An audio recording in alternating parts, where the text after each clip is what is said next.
On the 3rd of August 1835, somewhere in the city of London, two of Europe's most famous bankers came to an agreement with the Chancellor of the Exchequer. 2 years earlier, the British government had passed the Slavery Abolition Act, which outlawed slavery in most parts of the empire. Now it was taking out one of the largest loans in history to finance the slave compensation package required by the 1833 Act. Nathan Mayer Rothschild and his brother-in-law Moses Montefiore agreed to loan the British government £15 million, with the government adding an additional £5 million later. The total sum represented 40% of the government's yearly income in those days, equivalent to some £300 billion today. You might expect this so-called slave compensation to have gone to the freed slaves to redress the injustices they suffered.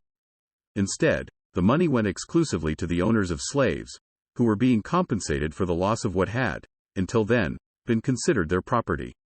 Not a single shilling of reparation, nor a single word of apology, has ever been granted by the British state to the people it enslaved, or their descendants. Today, 1835 feels so long ago, so far away. But if you are a British taxpayer, what happened in that quiet room affects you directly. Your taxes were used to pay off the loan, and the payments only ended in 2015. Generations of Britons have been implicated in a legacy of financial support for one of the world's most egregious crimes against humanity. The fact that you, and your parents, and their parents in turn, may have been paying for a huge slave owner compensation package from the 1830s only came to public attention last month. The revelation came on the 9th of February, in the form of a tweet by Home Treasury. Here's today's surprising #Friday fact. Millions of you have helped end the slave trade through your taxes. Did you know? In 1833, Britain used £20 million, 40% of its national budget, to buy freedom for all slaves in the empire.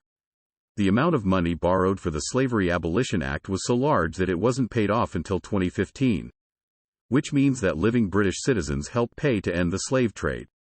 The tweet, which the Treasury says was prompted by a Freedom of Information Act request submitted in January, generated a storm of anger and crowdsourced corrections. First, the British slave trade was not abolished in 1833, but in 1807. Second, slavery was not abolished in all parts of the British Empire in 1833. The new law applied to the British Caribbean islands, Mauritius and the Cape Colony, in today's South Africa, but not to Ceylon, now Sri Lanka, or British India, for instance.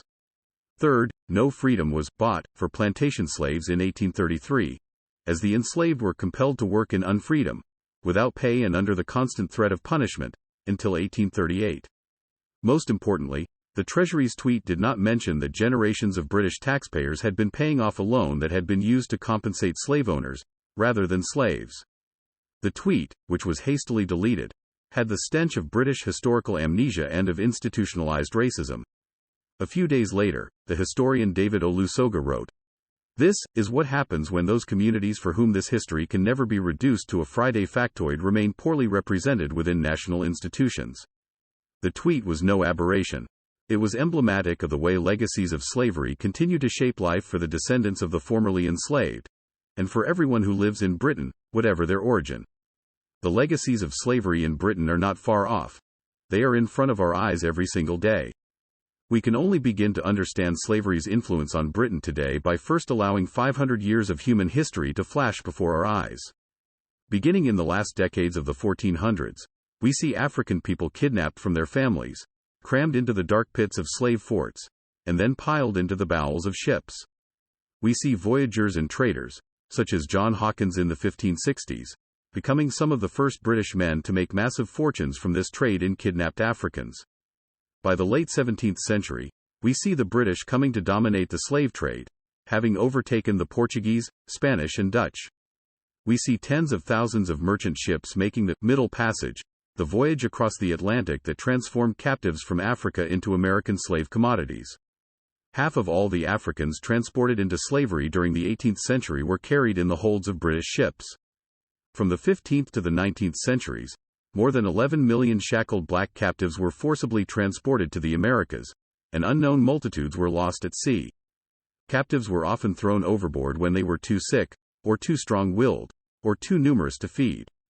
Those who survived the journey were dumped on the shores and sold to the highest bidder, then sold on again and again like financial assets. Mothers were separated from children, and husbands from wives, as persons were turned into property. Slaves were raped and lynched. Their bodies were branded, flayed and mutilated. Many slave owners, in their diaries, manuals, newspaper writings and correspondence, readily admitted the punishments and violations they exacted on black people on the cane fields and in their homes. Take, for example, the unapologetic recollections of violence and predation that comprise the diary of Thomas Thistlewood, a British slave owner in Jamaica in the mid-1700s. Thistlewood recorded 3,852 acts of sexual intercourse with 136 enslaved women in his 37 years in Jamaica. In his 23 July 1756 entry, he described punishing a slave in the following manner: gave him a moderate whipping, pickled him well, made Hector shit in his mouth, immediately put a gag in it whilst his mouth was full and made him wear it 4 or 5 hours. In Barbados, the British established one of the first modern slave societies.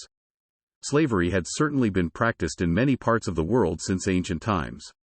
But never before had a territory's entire economy been based on slave labor for capitalist industry. Beginning in 1627, the enslaved were put to work in the intense cultivation of sugar cane, working in chain gangs in shifts that covered a 24-hour production cycle. In one of the greatest experiments in human terror the world has ever known, this system of plantation slavery expanded over the following centuries across the Caribbean, South America and the southern United States. Fear and torture were used to drive black workers to cut, mill, boil and clay the sugar, so it could be shipped to Britain as part of a lucrative triangle of trade between the west coast of Africa, the Americas and Britain. The trade in slaves, and the goods they were forced to produce, sugar, tobacco and eventually cotton, created the first lords of modern capitalism. Britain could not have become the most powerful economic force on earth by the turn of the 19th century without commanding the largest slave plantation economies on earth, with more than 800,000 people enslaved.